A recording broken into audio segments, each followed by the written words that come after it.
Hey guys, guess what? Today is still Sunday. Well, as you notice, it's After Dark, and I'm your host for that, Whitney. Now, we do have to note that in advance that some of these questions may offend some of our users, and it is not intended for a younger crowd. Additionally, our comment section might get a little crazier than normal. We do not encourage that and hope that each and every one of you is respectful. But do know that you have the option to turn the comment section off and just watch me do my thing. So with all that said, these trivia questions explore topics that our other shows do not. They are not intended to offend and have been carefully vetted by our team. Based upon TV ratings, our show falls between PG and 14 and perhaps the occasional MA. So keep that in mind when you play. You have been warned. So go ahead and tuck in the little ones, pour yourself a drink, kick back for Cast Show After Dark. Let's get started with some shout outs while the rest of you open the app and get ready to play. All right, we have Matthew Forrester tweets, I won my first ever complete round on Whitney's first solo show. She's my good luck charm. So happy right now. Well, congrats there, Matthew. And we also have Angela White tweets, I love Cast Show After Dark. Good luck, Woozy, Tanisha, Johanna, and Chinaman. Woo woo. All right, so the game, it's simple. Make it through 1 through 5. That's all you need to do. 6 through 12 are prize questions. You don't have to get to Q2 to win money. Still questions. If you have any, just check out our FAQs.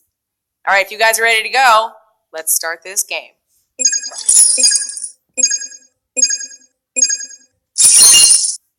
Okay, question number 1. Which is the viral internet euphemism for watching a show or a movie having sex of some sort? Blockbuster and chill. Blockbuster and booze. Netflix and chill. Redbox and relax. Blockbuster and booze sounds like the perfect way to sum up the 90s, and Redbox and relax sounds like, I don't know, too much work for me. I still have to go outside and have my house, rent a movie, and then come back. That's like way too much effort. The one that requires no effort at all, the answer is my favorite, Netflix and chill. Also, I am a huge believer in the activity called Cash, Show, and Chill. The only problem with that is that the game, is that it's ongoing. You have to focus or you miss the next one. And I mean, come on, we're here to win money, right? That's what I thought. Question number 2. Reggae artist Bob Marley was known for smoking what? Tea leaves, cigars, marijuana. Bob Marley may very well have smoked blunts as thick as cigars, and while I'm 100% positive he at one point or another smoked something out of a pipe, I mean, it's a thing that we all know is now legal in California and other places. It's our favorite thing. The answer is marijuana. Bob Marley smoked marijuana because he practiced the Rastafarian religion, wherein the use of ganja, as it's called, is a holy sacrament. Question number 3. Question number 3. Which of the following seafood is often considered an aphrodisiac? Shrimp, king crab, oyster. See, nothing gets me more hot and bothered than slurping down some shellfish that are probably still alive. And for some, the texture of these so-called sexy seafood creatures will definitely not put them in the mood.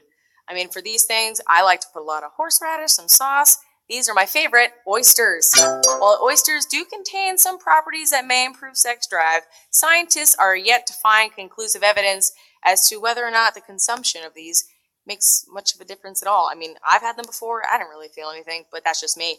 Question number 4. If somebody has polythea, what do they have an extra of? Uterus, testicle, nipple. Often mistaken for a mole, reportedly 1 in every 18 people has this condition. That is way more than I thought. There's some famous people with these. Mark Wahlberg, Tilda Swinton, and Bradley Cooper all sport this triple. Yep, that's right, nipple. James Bond once tracked down an assassin using only the knowledge that this guy had polythea. Sounds about right from a guy who teamed up with a woman named Pussy Galore. Question number 5. In Jurassic Park, the sound of what were used for the velociraptors' voices? Tortoise mating, badger mating, tapir mating. We can all recognize the Wilhelm scream by now, but I think the sound designers rightly figured none of us would actually recognize the raptors' noises for what they really are. The answer? Tortoise mating. Gary Reitschum, a Lucasfilm sound designer, went to Marine World and recorded the mating tortoises.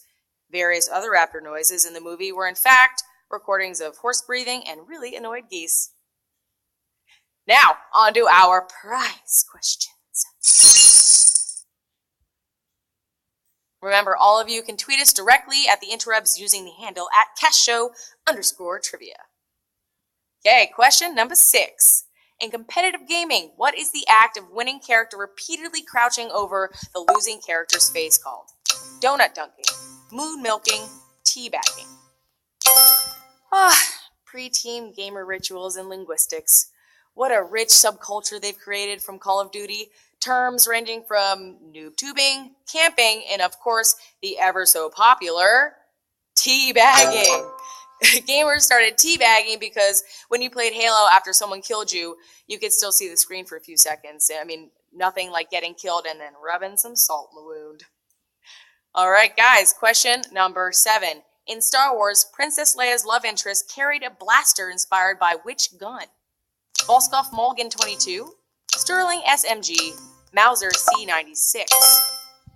The gun used by this Star Wars character in The Return of the Jedi sold for $550,000 at auction at Ripley's Believe It or Not this year. And that gun was inspired by? The answer is Mauser C96. Han Solo toted this gun through all 3 original movies, and it was used in the famous scene from the first film, chronologically, where he may or may not have fired first. Let me know in the comments what your thoughts are. Did he or did he not? Question number 8. What is the first human body part to develop in the womb? Heart, anus, penis, or vagina? This literally explains so much about humans as a species. I'm not surprised in the least that we are all just growing out from the same spot, our lovely, lovely anus. In the first few weeks after fertilization, there is nothing more than a small group of cells, a minuscule anus. The rest of the body develops from there. I mean, well, some of us are still stuck in anus mode. Question number 9. A single sperm has been widely claimed to carry roughly how much DNA data? 18.2 megabytes, 37.5 megabytes, 46.5 megabytes. For perspective, the same amount of data could hold roughly a decent quality video about 3 minutes long. I mean, who would have thought Waterloo by ABBA would equal a sperm? Yeah, no, actually, I could totally see that.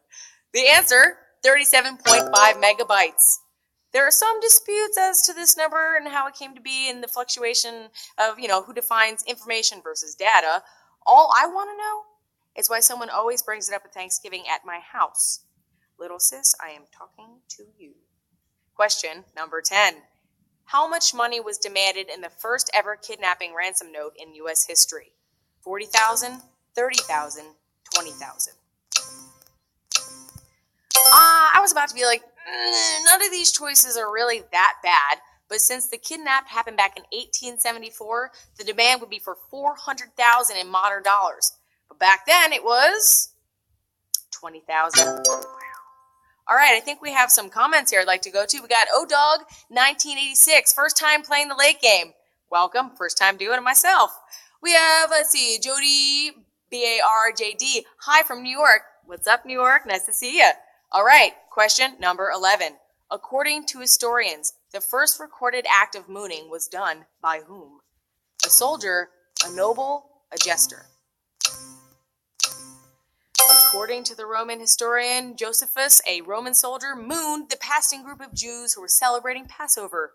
Rude, but still funny. Our answer is, you guessed it, a soldier. I think the real fact here is that Italian men have always been harmless assholes since the beginning of time. Just a fact.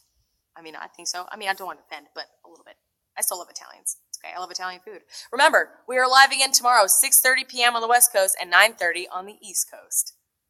Okay, now on to our final round.